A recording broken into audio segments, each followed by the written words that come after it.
Hello नमस्ते म Umesh Raniyar welcome to my channel health insights by Umesh.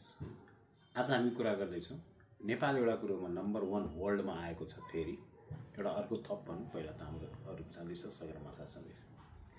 त्यो चाहिँ नि के हो भन्दाखेरि वर्ल्डकै सबभन्दा नम्बर 1 पोल्युटेड सिटी काठमाडौँ। अब यो हाम्रो लागि, हाम्रो जनताको लागि, हाम्रो सबै नेपालका वासीहरूको लागि, एउटा काठमाडौँवासी स्पेसलीको लागि चाहिँ एउटा ठुलो स्वास्थ्यको चिन्ताको विषय बनेको छ। अब नर्मली हेर्ने हो भने हाम्रो दुईटा एयर क्वालिटी मेजर गर्ने, एउटा तपाईँको PM हुन्छ, पार्टिकुलेट म्याटर, यो 2.5 र 10 माइक्रोग्राम पर क्युबिक मिटरको हुन्छ।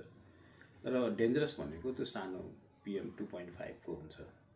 र यो चाहिँ नि PM 2.5 को चाहिँ नि नर्मल एभरेज भन्दाखेरि यो 12 माइक्रोग्राम पर क्युबिक मिटर हुन्छ। अहिले काठमाडौँको यु कान्ट बिलिभ यो चाहिँ नि it has exceeded 365 microgram per cubic millimetre. It is very high and dangerous to चाहिँ नि हाम्रो हेल्थको कन्डिसनको लागि। त्यस्तै चाहिँ नि AQI भन्छौँ हामी। अब AQI को लिमिट भनेको तपाईँको 0 देखि 50 हो। अहिले काठमाडौँमा 200 भन्दा माथि एयर क्वालिटीको चाहिँ इन्डेक्स छ। अब यो चाहिँ नि हाम्रो लागि ठुलो स्वास्थ्यको लागि चुनौती हो। र यसबाट चाहिँ नि यो किन भयो भन्दाखेरि सोध्दाखेरि यसका लागि 3वटा मुख्य कारण छन्। नम्बर 1, एउटा त काठमाडौँमा भेहिकल यति भइसक्यो जुन कि चाहिँ नि हाम्रो भित्री भ्याली भित्रको जुन एरिया छ त्यो एरियामा जुन भनौँ एउटा डेन्सिटी भनौँ, vehicle density is very high.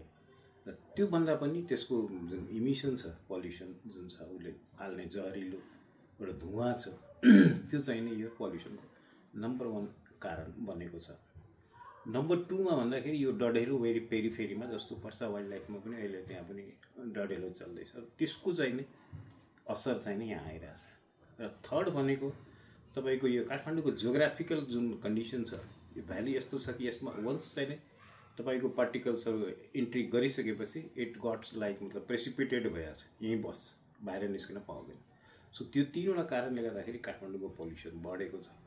अब यसमा चाहिँ नि जुन हाम्रो हातमा छ भनेको सबभन्दा नम्बर 1 भेहिकलबाट हुने पल्युसन, एटलिस्ट त्यो चाहिँ नि हामीले कन्ट्रोल गऱ्यौँ भने केही हदसम्म यो पल्युसन तल जान सक्छ। अब यसबाट चिन्तित हुनुपर्ने स्वास्थ्यको लागि को सबभन्दा मेजर चाहिँ नि प्रोन हुन्छ। नम्बर 1 त एल्डरली पेसेन्ट्स हुन्छ हैन। बुढापाकाहरूको लागि चाहिँ नि यो अलिकति साह्रै नराम्रो चिज भयो हैन, यसले धेरै असर गर्छ। त्यसपछि चाहिँ नि बच्चाहरू पनि बढी प्रोन हुन्छ यो पल्युसनबाट चाहिँ सफर गर्ने। अनि अब बच्नलाई हामी के गर्न सक्छौँ त? बच्नलाई त एउटा सिम्पल के छ भन्दाखेरि मास्क लगाएर हामी बाहिर निस्किने र सकभर यदि सक्नुहुन्छ भने घरबाटै काम गर्नु, बाहिर जानै पर्यो भने मास्क लगाएर निस्किनु हैन। यसमा आउटडोर जति तपाईँले कम काम गर्नुहुन्छ त्यति तपाईँ रिस्क कम हुन्छ हैन। So try to work from the home र अलिकति बाहिरको ओपन एयरमा एक्सपोजरहरूलाई घटाउनु पर्यो। सो आजको लागि हामी सबैलाई एकचोटि फेरि म रिक्वेस्ट गर्छु कि यो अहिले जुन काठमाडौँ पोल्युसनमा नम्बर 1 वर्ल्ड वाइड बनेको छ, यसलाई सबै मिलेर यसलाई मिनिमाइज गरौँ, घटाउँ र हामी स्वस्थ बसौँ। Thank you very much.